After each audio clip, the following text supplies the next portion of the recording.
is brought back to the clock tower and explains the situation to the others. We also learn what the Lightspeed Rescue Rangers have been up to as Carter calls them back into action. While Dana became a doctor, Joel and Dr. Fairweather got married. Hawaii, here we come. I can't wait. Nothing is going to spoil our honeymoon.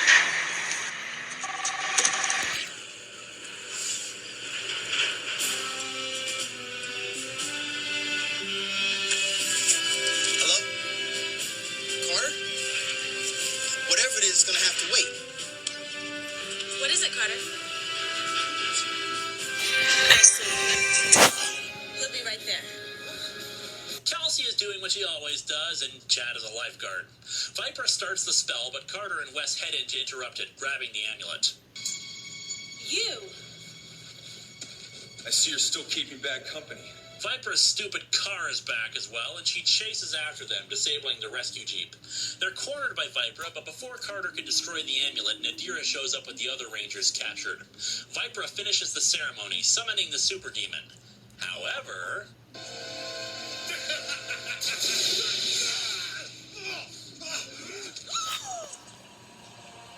The Lightspeed Rangers. Those are my friends. They're the Lightspeed Rangers. Then Eric shows up with Ryan. That came out of left field.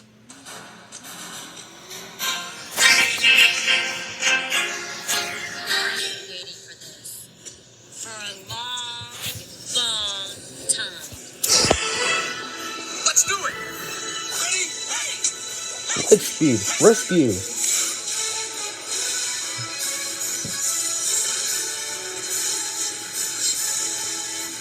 Titanium power. Oh shoot, I made a mistake.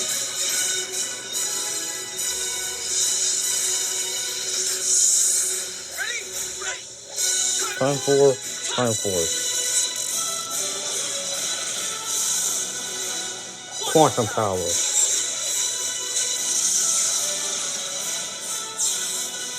We rescue. Time Force.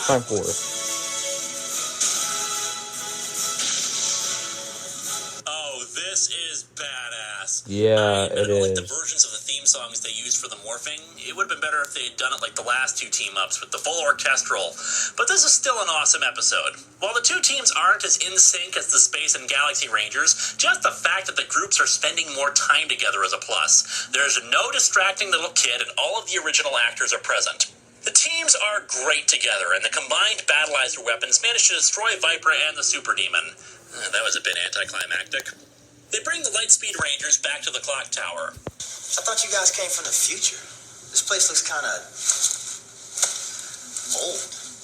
Ah, I see Joel's natural charm hasn't changed. As a token of appreciation to each other, the groups give each other's uniforms to their opposite number. You got the jackets, now try the dance.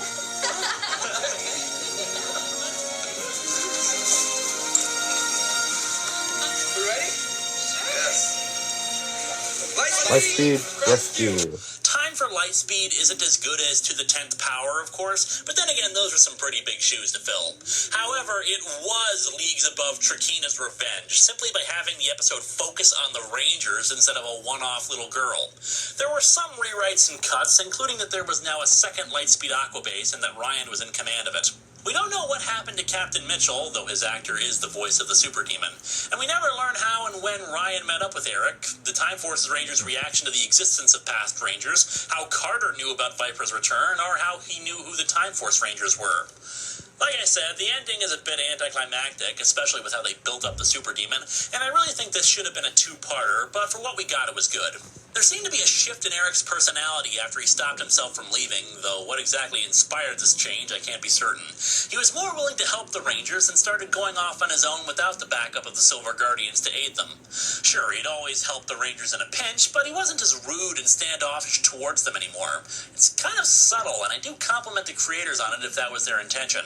In the filler episode Circuit Unsure, we learn that Circuit is capable of peering into the future, and from the prodding of the others, he looks ahead 1 month and sees several portals opening up over Silver Hills. However, before he can tell the Rangers, Alex suddenly cuts off access to the knowledge, claiming later that the knowledge would jeopardize their mission. The penultimate episode before the finale is A Calm Before the Storm.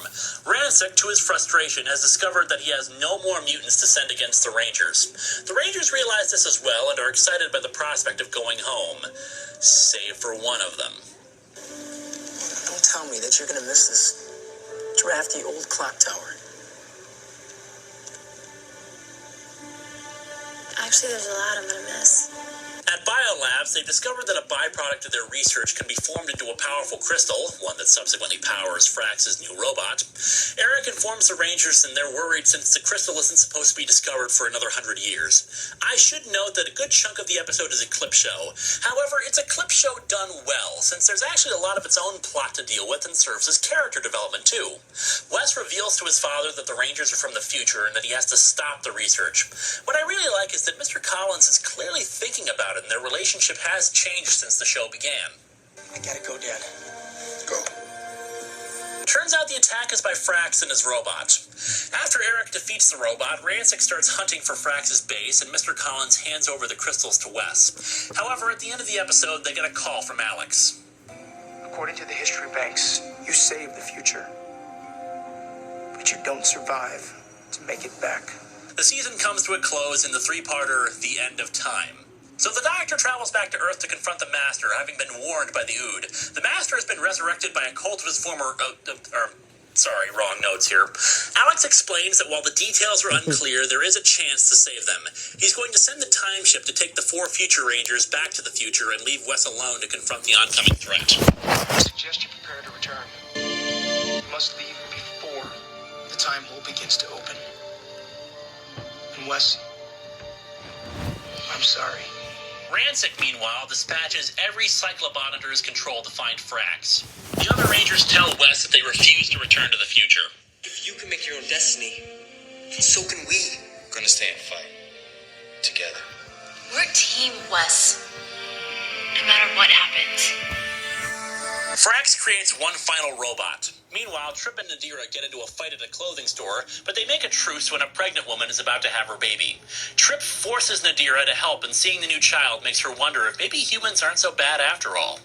Nadira asks her father why they hate humans so much, but they're interrupted when Frax's base is discovered, and the first time we ever see the Cyclobots speak. Cyclobots must be based on Quantrons, I guess. Rancic confronts Frax and he's recaptured. Seeing the giant robot, Rancic gets an idea. Nadira, in the meantime, starts playing with some children at the park. Alex orders Jen to leave, but she shuts off the transmission.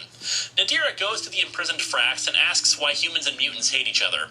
Oh, hate. There's a subject I know very well indeed. Humans rejected your father and taught him to hate. Then he destroyed me, and soon I was filled with hatred as well. It's a vicious cycle that never ends, Nadira! I'm not sure if I hate all humans. Ha! Don't make me laugh. You're an evil mutant with a heart as black as coal, just like your father. Now get out of my sight. You sicken me! The Cyclobots enter and take Frax away, but... I'm sorry for what my father did to you, Dr. Ferrix. What? Nadira, wait! Wait, I was wrong! You don't have to hate. You can break the cycle of hatred. Never give up. Never give up. Later, Frax is reprogrammed by Rancic to be completely obedient and robotic, much to Nadira's horror. Wes goes to his father. In case anything happens in the future, I just want you to know how proud I am to be your son. After going to the time ship, Wes spots the autopilot for the ship. Meanwhile, Frax is turned into the robot's pilot. The time holes begin appearing all over the city, and the Rangers quickly head out. Wes, however, stays behind for a moment to study the manual for the ship's autopilot. The Q-Rex engages the robot, and because of the time holes, they can't send the Megazord.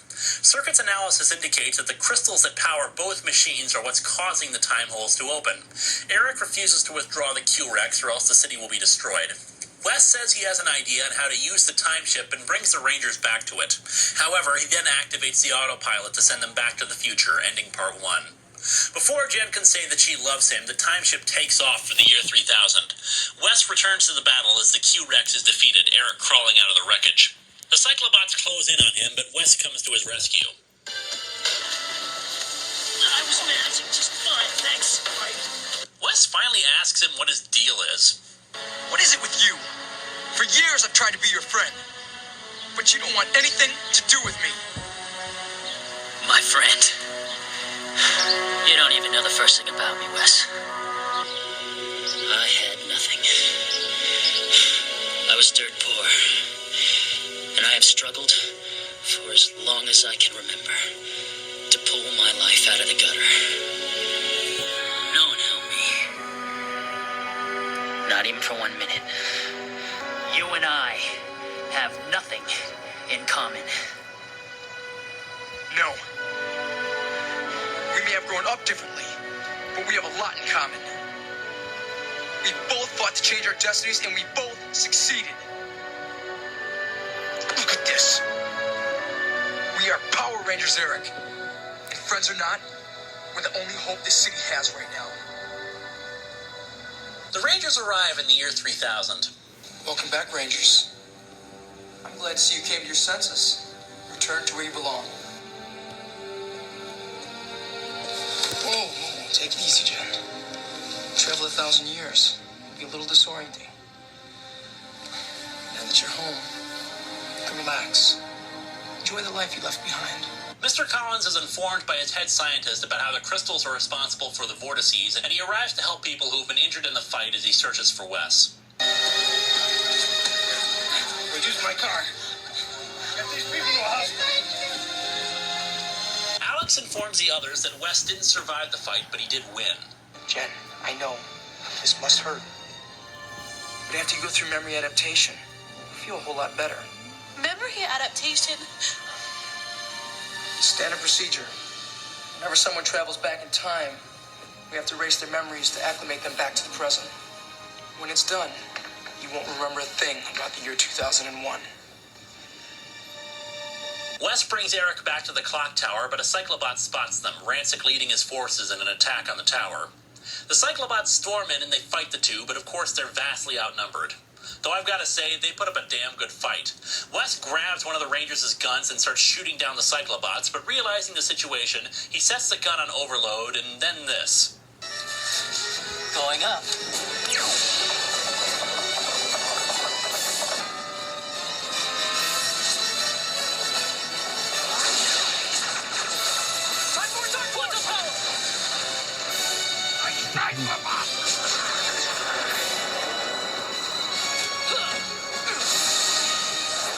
Mr. Collins has been searching for his son through the night, finally reuniting with the two that morning.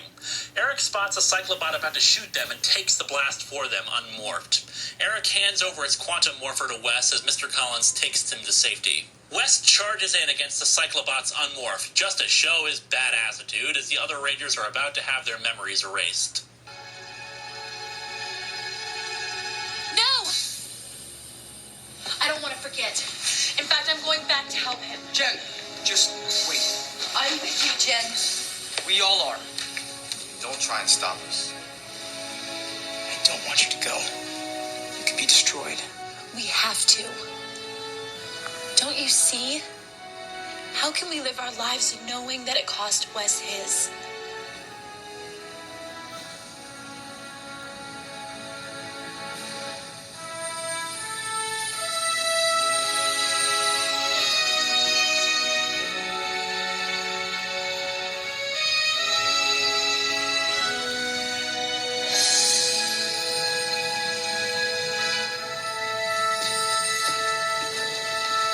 Take the Megazord. jet mode. It's got the best chance of making it through a vortex. Thank you. In the meantime, Wes has morphed, though surrounded by hundreds of Cyclobots, he's still outnumbered and outgunned. Part 2 ends with the other Rangers charging in to go back. The Rangers fly back in the Megazord and arrive in time to save Wes from the Cyclobots. They manage to destroy the robotic forces and reunite. Wes starts explaining that he knows how to save the city. Nadira asks her father again why they can't just leave, but Rancic says that he won't leave until all the humans are destroyed. The Rangers adapt the Quantum Defender to disable the crystals, and they do the same to Frax's robot, destroying it. In the blast, Frax is killed as well. Nadira finds